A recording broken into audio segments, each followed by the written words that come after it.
ত্রয়োদশ জাতীয় সংসদ নির্বাচন সামনে রেখে জামায়াতে ইসলামীর সঙ্গে আসন সমঝোতার উদ্যোগ নিতে গিয়ে সংকটে পড়েছে জাতীয় নাগরিক পার্টি এনসিপি। এই সিদ্ধান্তকে কেন্দ্র করে দলটির ভেতরে বিরোধ প্রকাশ্যে এসেছে।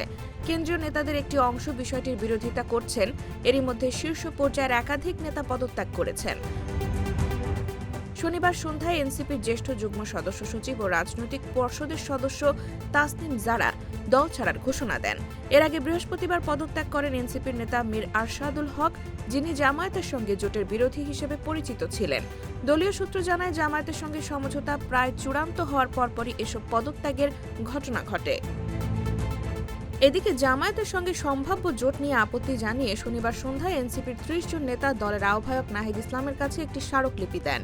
স্মারকলিপিতে তাঁরা বলেন, জামায়াতে ইসলামীর সঙ্গে কোনো রাজনৈতিক জোট এনসিপির নৈতিক অবস্থানকে দুর্বল করবে এবং দলের রাজনৈতিক বিশ্বাসযোগ্যতায় নেতিবাচক প্রভাব ফেলবে। এতে দলীয় কর্মী, সমর্থক এবং তরুণ ভোটারদের মধ্যে হতাশা ও বিভ্রান্তি তৈরি হতে পারে বলেও উল্লেখ করা হয়।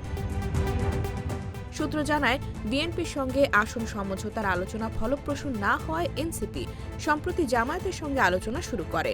দুই পক্ষের মধ্যে একাধিক বৈঠক হয়েছে এবং আসন বণ্টন নিয়েও আলোচনা হয়েছে।